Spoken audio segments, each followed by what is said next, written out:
You keep slowly like that.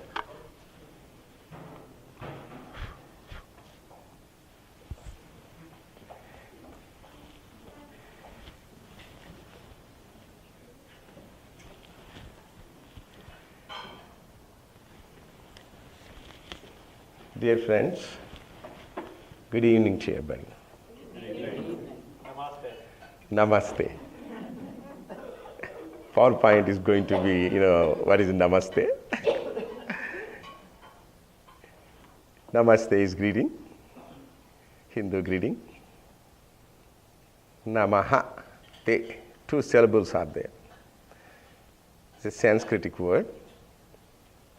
Sanskrit is one of the mother's language of Indo-European languages. That is the Indian language, mother language of all Indian languages. Namaha means salutation, te means to you. Salutations to you. That is apparent meaning, the literal meaning. But the philosophical inner meaning is, I bow to God within you. I bow to God within you. God is in me, and God is in you, and God is in everywhere. God is in all. So peace in Hindu faith. The peace means whatever the priests, all Hindus, when they start any kind of prayers, and they chant first peace mantras. Mantras means hymns, Hymns, hymns. Like Holy Bible, Psalms, and Vedas means Hindu holy books. That like Old Testaments, they call mantras. Mantra means hymns, holy hymns. Om Shantihi, Shantihi, Shantihi. Shantihi means peace. Peace be, peace be, peace be. Peace be with you, peace be with you, peace be with you. Okay. And salutations to you. That is namaskar.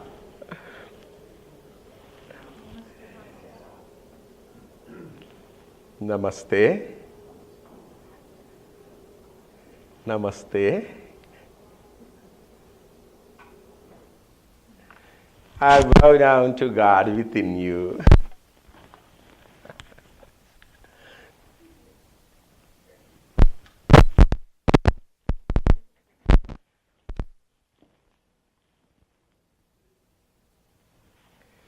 Before that, we are going to talk about the peace according to Hinduism. Hindu religion and Hindu philosophy and theology. In Hinduism, philosophy, theology, religion, these three are inseparable, same. Not separable, inseparable. So just Hinduism is 4,000 years old from India, and one of the oldest religions of humanity. The religion of the Indian people gave birth to Buddhism, Jainism, and Sikhism. So Buddhism, Jainism, Sikhism, these are all offshoots of Hinduism. Jainism, Buddhism, contemporaries. Mostly first Jaina is a Mahavir, a conqueror of the senses, the meaning. And when he was 60 years old, Buddha was 20 years old. So Jainism, Buddhism, and Sikhism. Tolerance and diversity. Truth is one, paths are many. Unity in diversity, actually. Unity in diversity. There are so many names and forms of gods in Hinduism. People would think there's going to be a pluralism. No, it is monotheism. According to Vedas, God is one. His names and forms are many.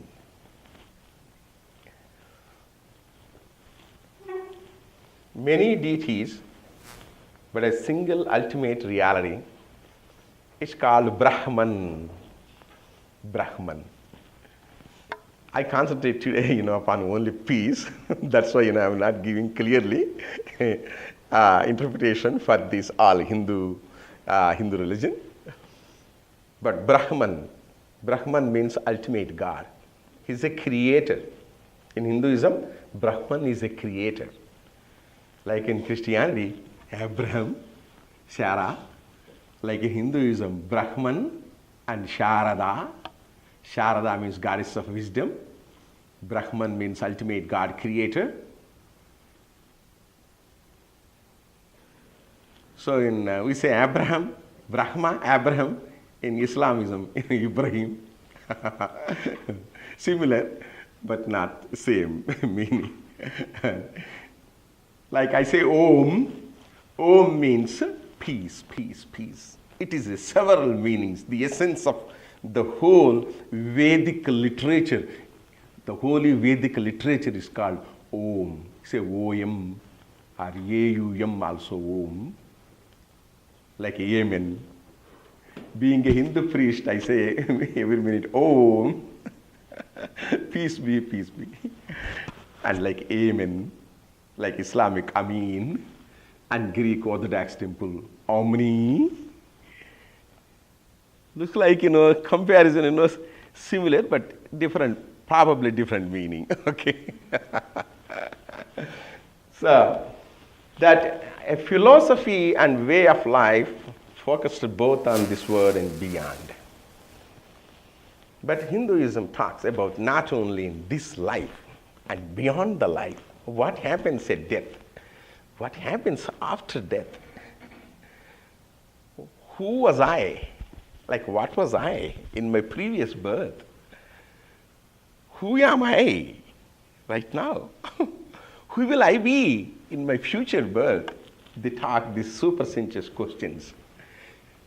These are all very hard to give answers, but scientifically cannot prove. So religion can give answers for those things, supernatural questions, these are all. And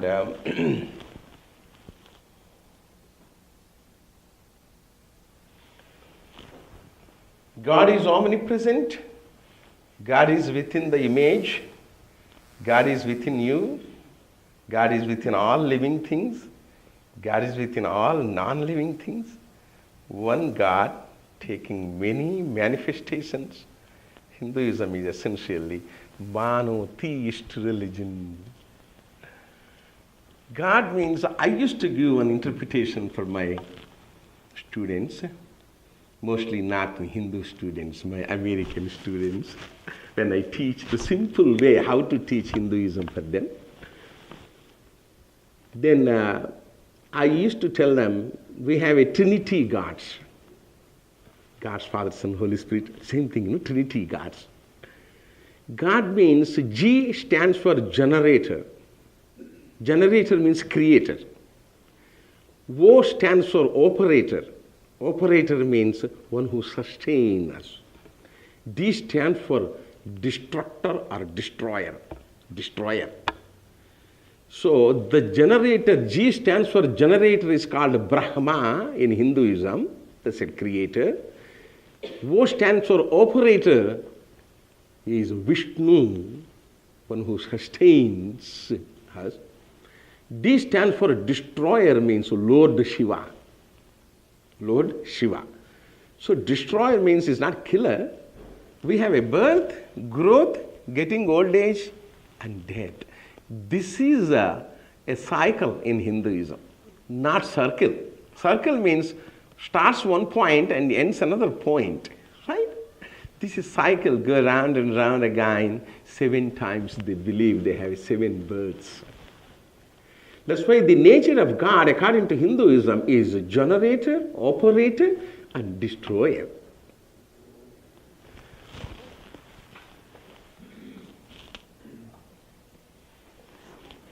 Now we are entering into the peace, the subject, whatever.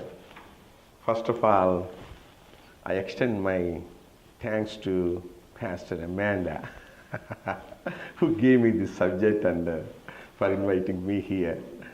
I'm very happy to be with you all, a great intellectual people. Okay. And I'm so happy. And so that's why I'm concentrating on the peace right now. And Swami Sivananda, one of the bishops in Hinduism, is a wonderful, great saint. Actually, he was from South India, Madras, and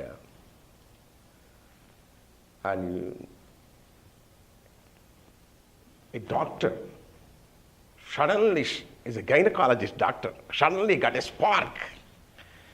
Then he quit everything, renounced everything, wife, kids, properties, children, his patients, everybody, and have gone to Himalayas. And Hrishikesh, one of the Himalayas foothill, the holiest city is there. And he studied there Sanskrit language and all the Vedas and Upanishads. And he became a great saint, enlightened. Then has given a very nice interpretation for all the Vedas and everything in English, simple English language. It's a wonderful man, the wonderful saint, Shivananda.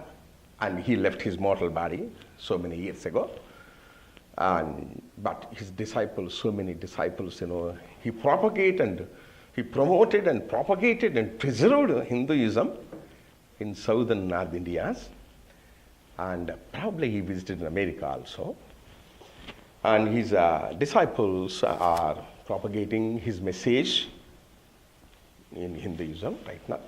And peace is a divine attribute.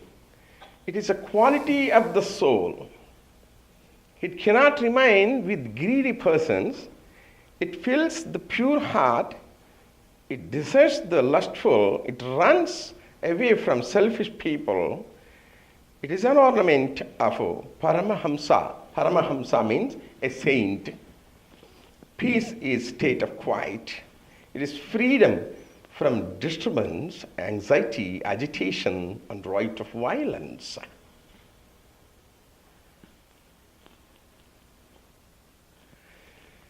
So according to Shivananda Maharshi and then the great people, the great saints, the fish is in the sea, in the water, of course, in the water, that means in the sea. But the fish is in the salt water, but fish does not know what is the taste of the salt. It doesn't need, right? Like that, peace is within us. We are in the peace. But we don't know what is really peace. Understand? So that is their idea.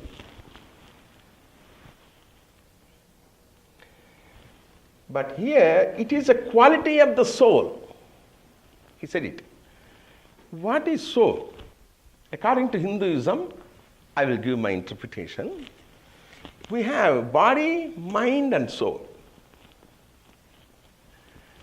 Hindu philosophy says, body we can see, but soul we cannot see. Mind also we can't see, right? Body means in Hinduism, deham, shariram, whatever you word take, body means destroyable, burnable, destroyable. Whatever object is visible in the world, it's destroyable. It's perishable. It perishes one day. Whatever object is visible, it will perish one day. That's why the visible object is called finite. Anything, big star, sun also one day will perish.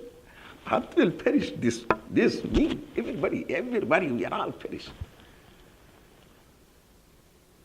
But 3016, who is going to be here, we don't know. 2016, we are here. So, according to Hindu philosophy, we all came down to this planet with two-way ticket. I go to Chicago, I buy two-way. If I go India, I buy a two-way ticket.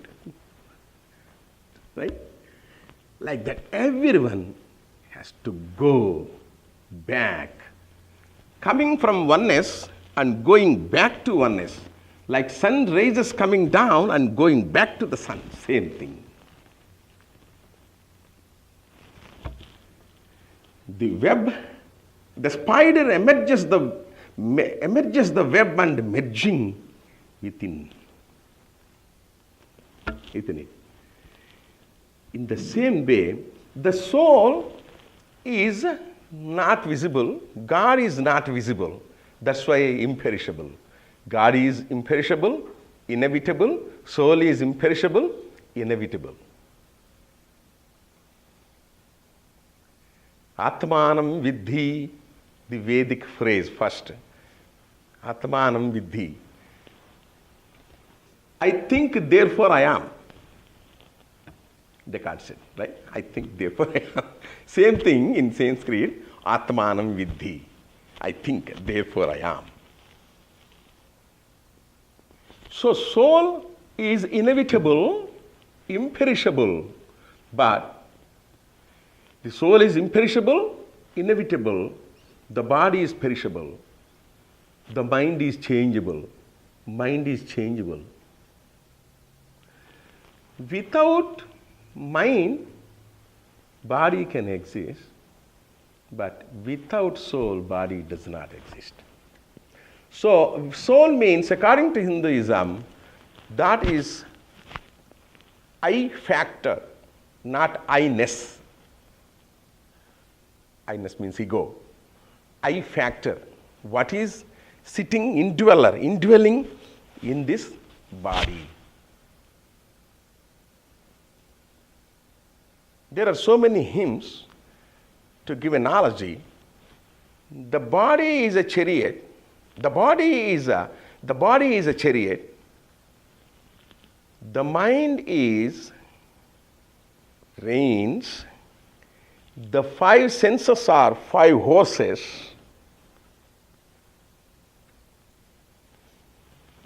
The intellect is a driver. The soul is a passenger. Does not know anything. I got a cab and then sitting, and which way is going, 35 or 40 or turnpike, we don't know. Take me there. I'm going to tell my cell phone. That's it. I don't need which way he's taking. Timely he has taken me to the airport. That's all. So soul does not know anything. It is I factor. It is identification of the person. As long as the person is going to be, that the soul is going to be in the vessel, connected with the mind and senses, then it functions. It creates the function. The function, it becomes a functional element. Like, according to Hinduism, there are two bodies. One is a gross body, another one is a subtle body. Subtle, S-U-B-T-L, subtle body. Gross body and subtle body. Gross body composed of 5 elements. Hinduism says 5 elements are earth, water, fire, air, ether. Ether means space, or ether means sky. Okay? Sky means space, right? Earth, water, fire, air, ether. This gross body composed of 5 elements. That's why whatever is a phenomenal, everything is a noumenal. That's why our body is a mini universe, I would say, but not all the people. Because whatever it is outside, everything is inside.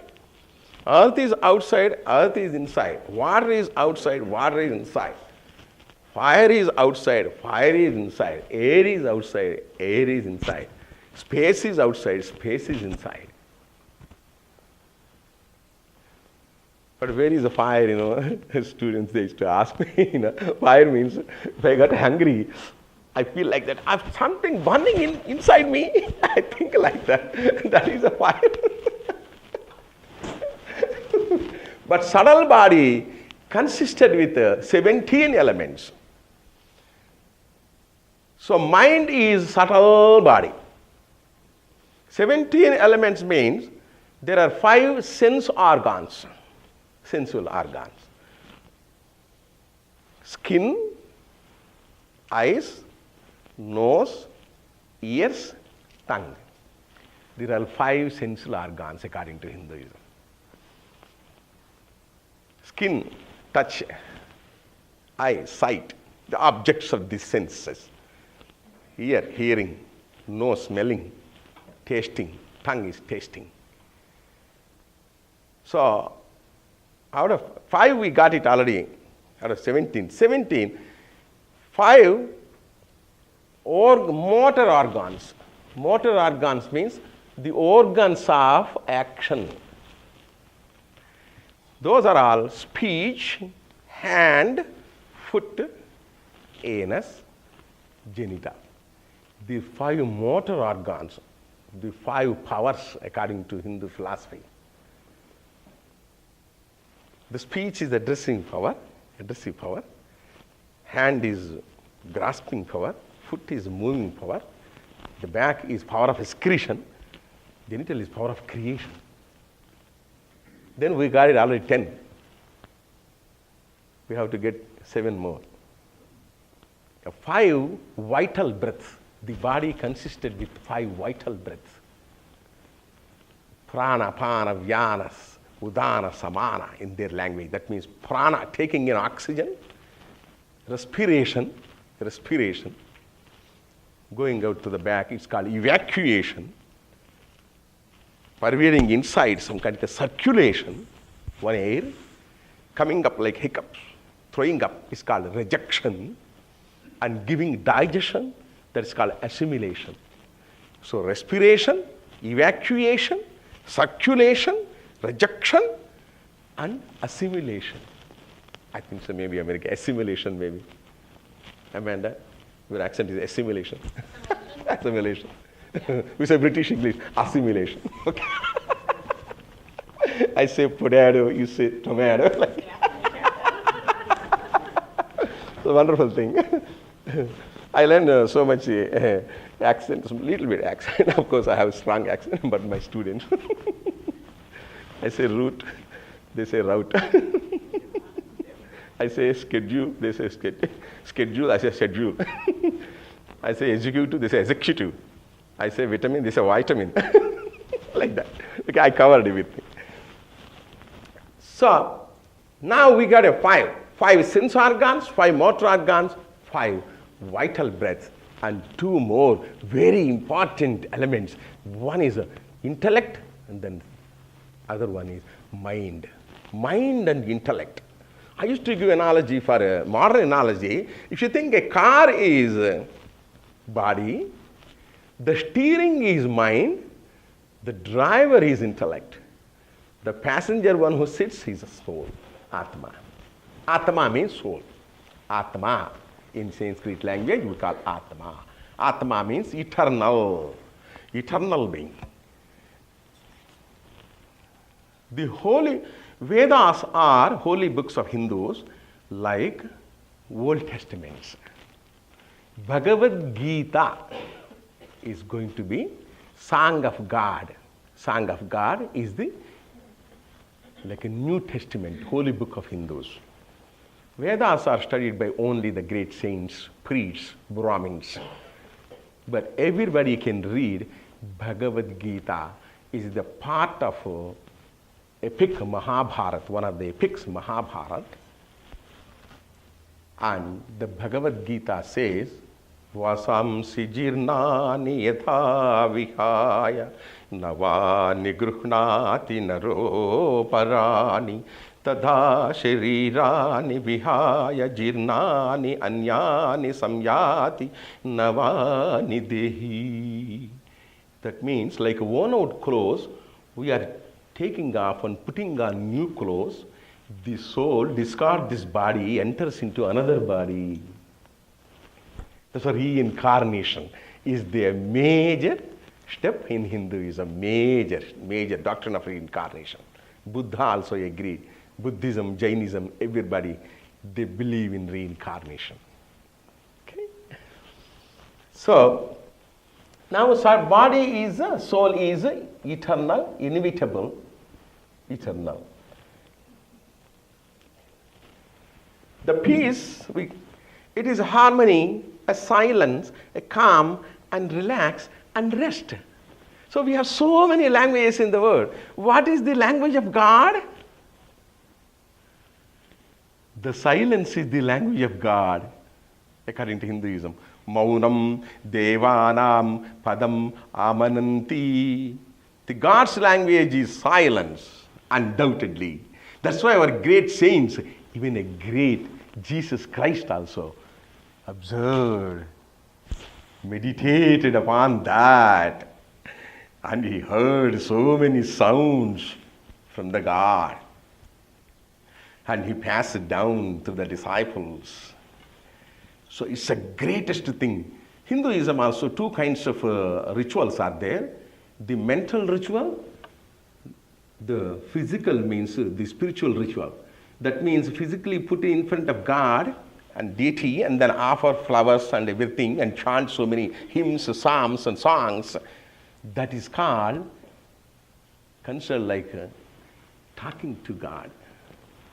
But when you observe meditation, that is called dhyan, the mental worship, considered like a listening to God. Okay? So mental worship is superior to ritual worship. Hinduism says we have to question spirituality according to rituality. That is a word for them. Spirituality, if you want to get, you need to do some kind of a rituals. Of course, I used to fun with the language. Spiritual. So if you say there is a ritual, is there. S-P-I-R-I-T-U-A-L. Spirit is spiritual, of course. And S-P-I, you eliminate, you say ritual there. I would say S-P-I is a variation of S-P-Y, spy. Spy means a quest. Quest for spirituality, you have to do rituals. You know? That's why their idea is you have to quest spirituality according to rituality. So that they do so many rituals. So, specifically, it is the absence or cessation of war. Peace is the happy and natural state of man. It is his birthright. War is his disgrace. Everybody wants peace and is calm going for peace. But peace does not come easily. Even if it comes, and it does not last for a long time. Once if you get a peace, it does not last for a long time. 1 in 100,000 will becoming renunciators in Hinduism. Renunciator, probably have you heard the word, right? Renunciate, one who renunciate, because in Hinduism there are 4 stages of life. The first stage is up to 21 is a studentship. 21 to 61 is householdership. Go and get married and bear children and live happily within the family, with the family. That is called householdership. Wonderful stage. Then afterwards, retirementship. They go to retreat places like holy cities. Then they rent a room, an apartment, and then stay there and read the holy books. Up to that, they don't have time to read the holy books, right? Then after retirement, they'll, what? After 40 years, we think, what is that? What is the reality of the life? Where did I come from? Where will I go after death? What happens at death? Who was I? Who am I? Who will I be? These questions they will get. And then they turn towards God. Union with God. Religion. Religion means reunion with God. What is the meaning of religion? Reunion with God. Turn towards God like that. Legitimate means union, right? Reunion with God. Then they start to go to, Hindu temples, in Hindus, and I'm talking all the churches and some places. But after retirement, because they have to be with the kids and they have to take the kids to schools and bring them back and so many things they have to do. And they feed the kids and then go do the jobs and they don't have time. After retirement, they will get time. That is the yearning state. Yearning? Y-E-A-R, yearning. Earn, The first is a learning state, studentship. Next, household is earning state, money. We need money to lead our life. Then, yearning state. Then, that is the retirement state is called Vanaprastha. In Hinduism. Then the fourth state after 70s, 10 years, they read all the books and acquire enormous spiritual knowledge. Then they want to renounce. The renounce means they renounce their name, they renounce their wife, they renounce their properties, they renounce their children, they renounce everything except soul. Go, wanderers, mendicants, shave their head and wear that saffron dress, some kind of religious dress, and then they go and preach religion and philosophy to all the people. They are not settlers in one place. Comes to Oklahoma City and then preach today and tomorrow and then go to Dallas and preach tomorrow, like that. Wanderers, sojourners, like a sojourn, good word for me, came out. Sojourn. Sometimes so many languages we speak. Appropriate word did not get it. Okay, sojourners, they are all sojourners. That's why Buddha is one of the greatest sojourn. Is a parivrat, means a mendicant. And Buddha said one thing, it's a wonderful thing. So he said his name is Buddha. Buddha means in Sanskrit language, awaken one. Awaken one. There are 4 states of mind. Awakening state, sleeping state, deep sleeping state. Sleeping state means the dreamness state. We can recognize the dream. Deep sleeping state means dreamless state. The 4th state is called contemplation state. The first one is called Buddha, Buddhi. Second one is called sleeping state, Supti. Deep sleeping state, Sushupti. The 4th one, is contemplation state, is called Samadhi. The whole Patanjali Yoga based on these 4 states. The Patanjali Yoga. Patanjali Yoga is not a physical education, it is the greatest philosophy. Okay? But we can use anyway. One of the eightfold path is called, one of the path is physical education also is there. So, Buddha said, I am only Buddha, I am enlightened. I tried to search what is the reality of this, the life, and I approached so many scholars, and what they say, that is self-realized, self-realization. You want to get your soul, what is soul? If you ask a question, that is self-realized, self-realization. You have to first get self-realization through the God realization. Through the God realization, you will get the salvation. If you want to get salvation, you need to get God realization. If you want to get God realization, you have to get first self-realization. So then one day, one fine morning, in Buddha Gaya, one of the holiest place of Hindus, he fainted, and then in the night, 12 hours, 6 to 6, 3 yamas means 4 hours, 4 hours, 4 hours, then he enlightened. Then the next morning he has given a good sermon and he said it for everybody. I am Buddha. My name is Gautama. I renounced Buddha. I changed my name. Buddha means awakened one. What is the meaning? What is the awakened one? Means enlightened one. What is why you are enlightened? But I am Buddha. You are all suptas, he said. Suptas means sleepers.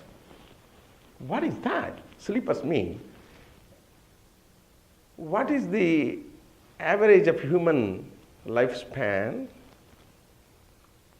We say 100 years, 80 years, 100 years, okay? So we say always be blessed. May you live long 100 years in Hindu priesthood. Shatamanam bhavati. We say any devotee comes. So 100 years, 50 years we are sleeping. 50 years we are sleeping. Am I correct? Does it make sense? Because night time we are sleeping. But awakening state for us only 50 years. In 50 years, we have probably 20 years, 5 years infant stage, right? Infant doesn't know anything. We go and then play with the toys, something if you go in. So the next one, childhood. Childhood also ignorant, half ignorant. Then youth age. Youth age we think the whole life is beautiful. It is a sweet dream. Then we will get married, we get to adulthood stage. The adulthood stage, we think, we will be with the family. So the old age we will get. So the 5 phases are there in the life. So what said, 50 years, what we do, 20 years we go to education. Then we will go and get married, and then probably 20 years we will be with the family. 40 years have gone. Then we have a 10 years only. In the 10 years, maybe we will get all the life sickness, something you take it out 4 years or 5 years. Then 5 years. How can within 5 years we can pray the God and then get the God realization? It is very hard. Right? That's why his idea is, that's why he said, eightfold path to follow, is a realization, is Buddhism. And look at that, and peace. Peace is not in the heart of the carnal man. Peace is not in the hearts of ministers, advocates, businessmen, dictators, kings, and emperors. Peace in the hearts of yogis, sages, saints, and spiritual men. It is in the heart of a desireless man who has controlled his senses and the mind. There is no greater wealth in this world than peace of mind. So peace of mind is the rhythm of life. Peace of mind is the rhythm of life. One great saint said, desire plus man is equal to human. Desire minus man is equal to divine. In Hinduism also says a desireless person will not get in reincarnation. Desirous soul will get the reincarnation.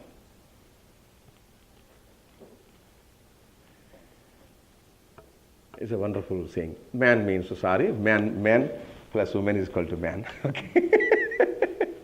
Like that, in a compound. And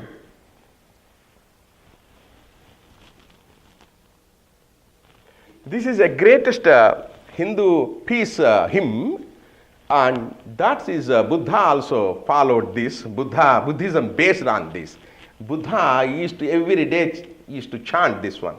Asato ma sadgamaya, tamaso ma jyotirgamaya, mrutyor ma amrutam gamaya. All Hindus, they pray this first peace prayer. Lead me from the unreal to the real, that means untruth to the truth. From darkness to the light, that means by ignorance to the knowledge. Darkness representing ignorance, light representing knowledge. Lead me from death to immortality. That mortality to immortality. Lead me from mortality to immortality.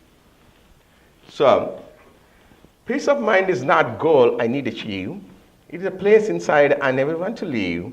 Close my eyes, I still my thoughts, and then I say, I will choose to live in peace today.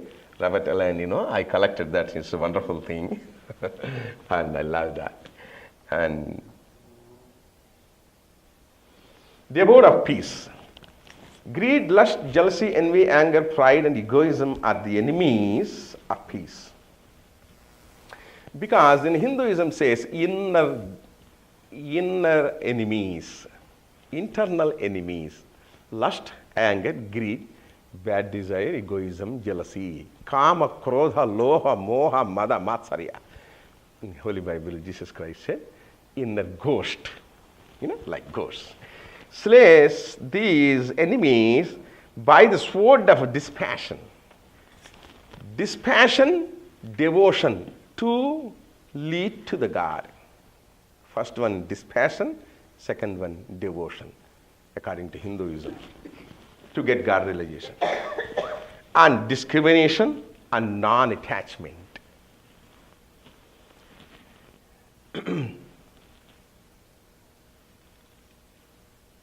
And then you will enjoy the perpetual peace. The mind, according to Hindu philosophy, there are two main states. Discriminative state, and that is the very important. Discriminative state means which is good, which is bad, and then we can discriminate and follow that. Imaginative state is the second one. Imaginative states leads to the desire. Discriminative state leads to the salvation. Desirous person will get reincarnation.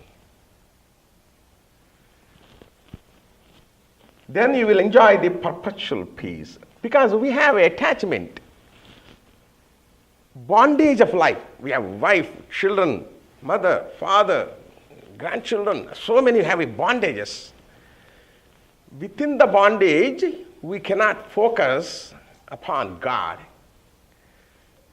That's their ideas. If you want peace of mind, stop fighting with your thoughts. Because we will get so many desires. The Bhagavad Gita says, the holy book of Hindus, whatever we deserve we will get, not whatever we desire. Whatever we deserve we will get, not whatever we desire. If you think like that, we will get some kind of contentment. If you don't get something, if it don't happen for us, whatever we desire, then usually we will get disgusted, right? We won't disgusted if you think like that. Whatever I desire, I will get, not whatever I desire. That is the greatest thing. Mahatma Gandhi said, money cannot give you peace. Peace does not dwell in outward things, but within the soul. You can purchase many things, but you cannot purchase peace. You can buy soft beds, but you cannot buy sleep. There is no way to peace. Peace is the way, Mahatma Gandhi ji said. The great soul, Mahatma, he said, there is no way to peace. You cannot set the peace. Peace is the way. We are walking whatever, that is the peace.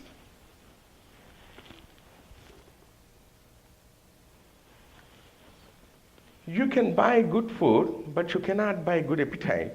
You can buy good tonics, but you cannot buy good health. You can buy good books, but you cannot buy wisdom. I offer you peace, I offer you love, I offer you friendship. Mahatma Gandhi ji, every day, evening time, he had one of the hermitage. It's called Sabarmati, in the river, on the side of the Sabarmati river, small hut. And then all people used to gather there, and they read Hindu holy book and Christian holy Bible and Islamic Quran, everything, all the holy books, a few minutes. Then he used to do some kind of a kirtan, means some kind of songs he used to sing. That he said, I offer you peace, I offer you love, I offer you friendship. I see your beauty, I hear your need, I feel your feelings. My wisdom flows from the higher source. I salute the source in you. Let us work together for unity and peace. The Mahatma Gandhi, the great national leader, he's a pacifist who followed the non-violent way to get an independence of India. The great apostle of peace, one of the greatest apostle of the peace of the world.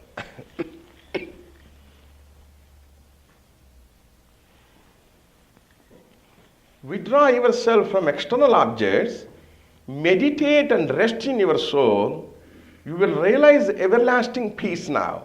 Nothing can bring you peace but yourself. Nothing can bring you peace but the victory over you. That is Buddhist ideas also, some of them mixed with that. Buddha said, he put it together two hands. One is mind, another one is soul. The union of mind and soul, it is called yoga. Yoga means yoke. Y-O-K-E, yoke. In Latin is a word for Sanskrit. Yoga means, yoke means joining together. The union of mind and soul, it's called yoga. Because why yoga? Yoga, through the yoga, we can control our senses. As long as if you control your senses, then you can control your mind. When you control your mind, then you can get the peace of mind. Mind is fickle. Mind is like a monkey. We cannot keep the mind at home and cannot come like a cell phone. Mind is always within us. And lower self triumph over your senses and mind, desires and cravings. If you have no peace within yourself, it is vain to seek it external objects and outward sources. Our mind is full of anger, jealousy, and other negative feelings, yet we do not realize that these are all incompatible with inner peace and joy. That is Buddha said, Buddhist idea.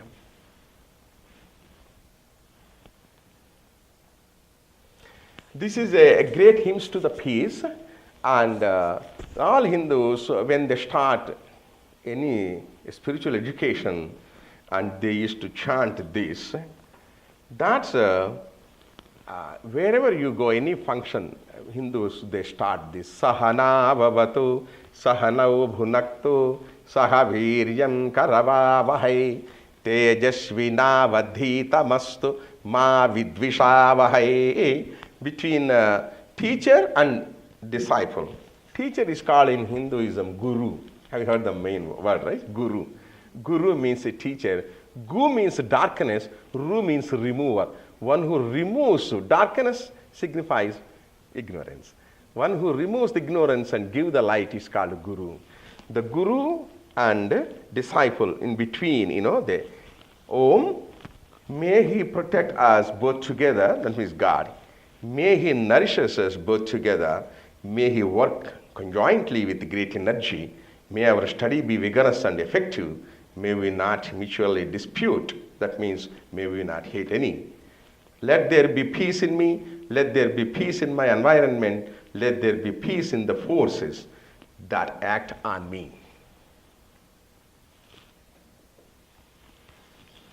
But when they chant the peace mantras, they used to chant 3 times. Om Shantihi. Shantihi means peace. Om Shantihi, Shantihi, Shantihi. That philosophically, the Shantihi, first one is like right speech, right thought, right speech, right action. That's why right thought, right speech, right action. The great people, whatever they think, they will say that, and then they will do in the same way. That is called a Mahatma. Though there are some kind of obstacles, the physical, divine and internal obstacles, that those things, and I put it together here, the physical obstacles means coming from external world, such as from wild animals, people, natural calamities, etc. The divine obstacles are like coming from extrasensory world, spirits, ghosts, deities, demigods and angels, God sphere thing. And internal obstacles is called arising out of one's own body, mind and such a way as pain, disease, laziness, absence of mindedness, etc. These are all the classes of 3 classes of troubles. As long as if you get rid of these troubles, then you can focus on mind. Through the mind you will get the peace of mind. So, that obstacles from these realms are believed to be pacified. Same thing. And perfect security and full inner peace. Peace cannot be had in this world because this is a relative plane. All objects are conditioned in time, space, and causation. They are perishable. Where then can you look for full security and perfect peace? You can find this in the immortal self. He is an embodiment of peace. He is beyond time, space, and causation. He means God, in the sense, they said it. Real deeper peace is independent of external conditions. Real abiding peace is awesome, stillness of the immortal soul within. And if you can rest in this ocean of peace, all the usual noises of the world can hardly affect you. If you enter the silence of the wonderful calm of divine peace by stilling the bubbling mind and limiting the thoughts and withdrawing the outgoing senses, all disturbing noises will die away and you will be in the peace. Motor cars may roll in the streets, boys may shout at the pitch of their voices, railway trains may run in front of your houses, several mills may be working in your neighborhood, and yet all these noises will not disturb you even a bit when you focus through your mind on God, and definitely you will be in the peace, you will get the peace. Works of love are works of peace. This Mother Teresa, the greatest saintess, and she said, if you start to love, you will get peace immediately. Love and peace both are interdependent, like one coin's both sides.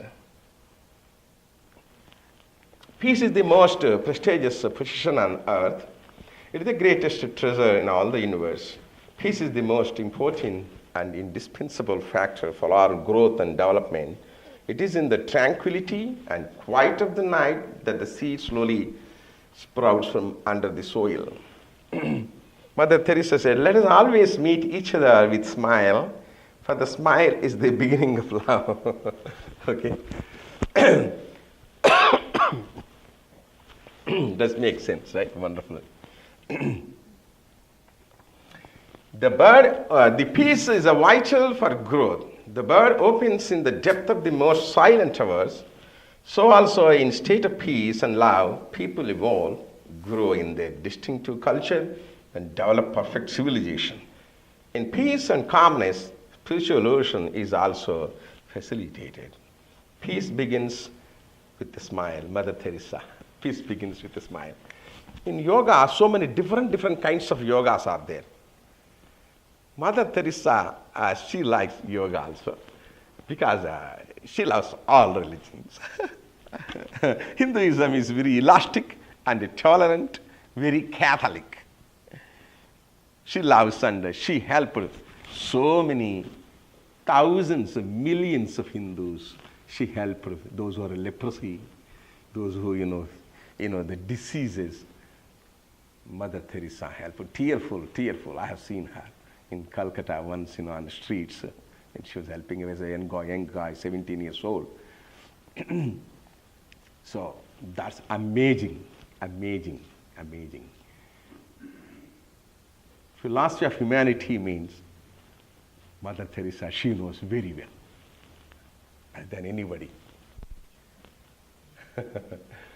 I think so. Once in America, someone questioned her, you are in India, and so you are a Christian saintess, but how do you believe in Hinduism? And she said it, I didn't see any differences between any religion. My religion is religion of mankind. Religion of mankind. Hinduism, there is one word is called dharma.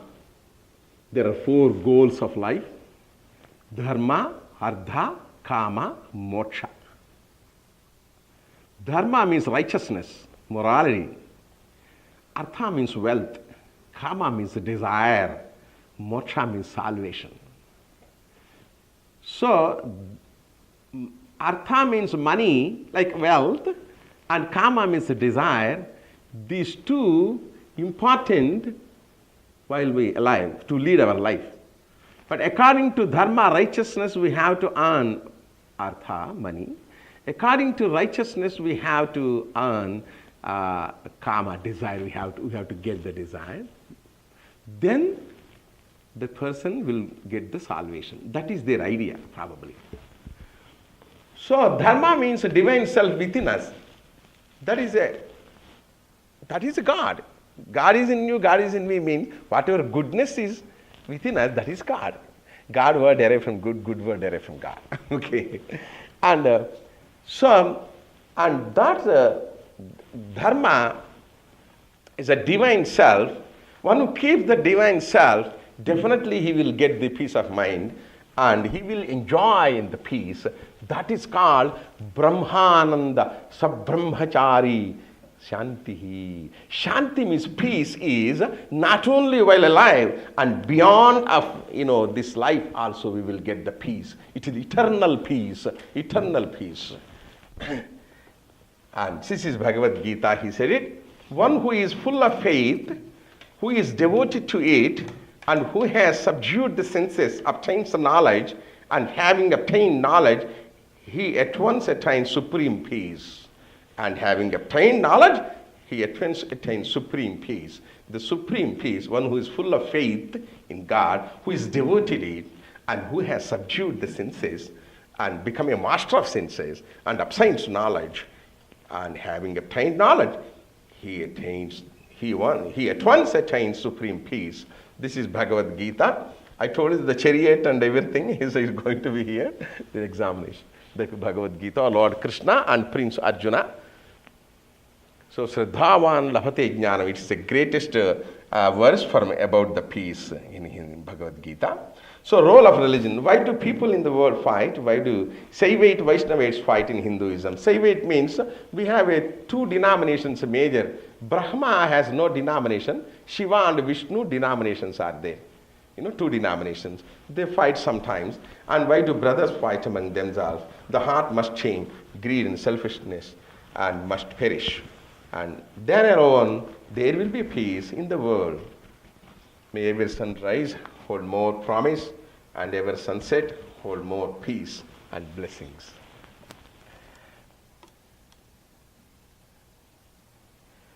The people merely talk of religion, they are not interested in practicing it, in living it. If the Hindus shape their life in accordance with the Bhagavad Gita, the song of God, the teaching of the Lord Krishna, and also the teaching of saints and sages, there will be peace everywhere. I has given for Hindus. This is goddess of wealth, beautifully, the dress and everything. And then peace to be lasting and constructive must be achieved through God. There can be no peace without the Lord or God. God is peace. Root yourself in peace or God. Now you are fit to radiate peace. Let us all be, this is a Hindu prayer about the peace. The ending of the meetings and the congregation, they used to say, because in Hinduism, there is no congregation. Because Hinduism is not organized religion, because there is no preachers, all are teachers, gurus, no preachers. And there are no any commandments. And of course, serenity, sincerity, adaptability, absence of vanity, charity, purity, humility, non-injury, integrity. These are all great virtues are there, but not commandments. That's some pros and cons. So whoever go and follow that, they can cling with that. They don't like, they can go away. That's why no conversion Hinduism.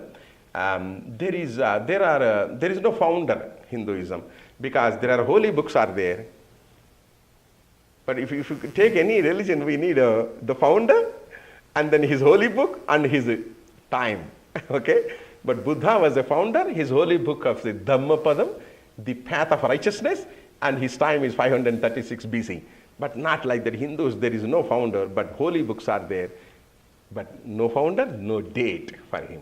Because the great saints, they heard some sounds from the God, and they preserved in their mind and passed it down to the lineage of